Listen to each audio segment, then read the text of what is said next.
তো গাইস তোমরা দেখতে পাচ্ছ এখানে আমি একটা বিয়ার ম্যাচ স্টার্ট দেই। তারপর তোমরা ম্যাচটা সম্পূর্ণ দেখো। এনিমিদের আমি এমন পিটাইছি তোমরা দেখলে অবাক হয়ে যাবে।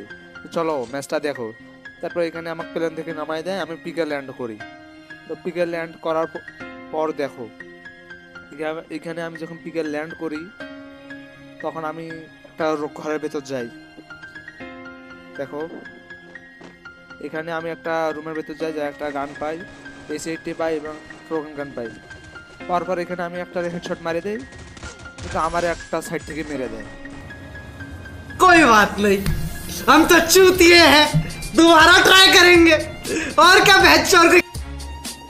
তো তোমরা এখন কি মনে করছো আমি পিক থেকে পালাই যাব? না, আমি আবার পিকেতে ল্যান্ড করব, বুঝতে পারছো? কারণ আমি প্রো। তো এখানে আমি পিকে ছাদের ওপর নামবো।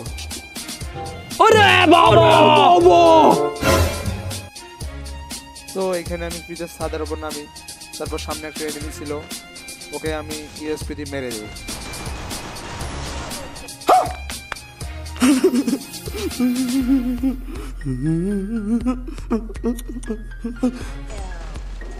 তো মেরে দেওয়ার পর এখানে আর একটা এনিমি ছিল, সে এখানে ল্যান্ড করছে। তাকে আমি মারছি অনেক, কিন্তু সে আমাকে অনেক ড্যামেজ দেয়। আমি একটা ওয়াল ফেলাই, তারপর আমি আবার একটা ওয়াল ফেলাই, এদিকে সে এসে আমাকে মেরে দেয় এবং আমি একটা বড় সড়ো মাইনাস খাই।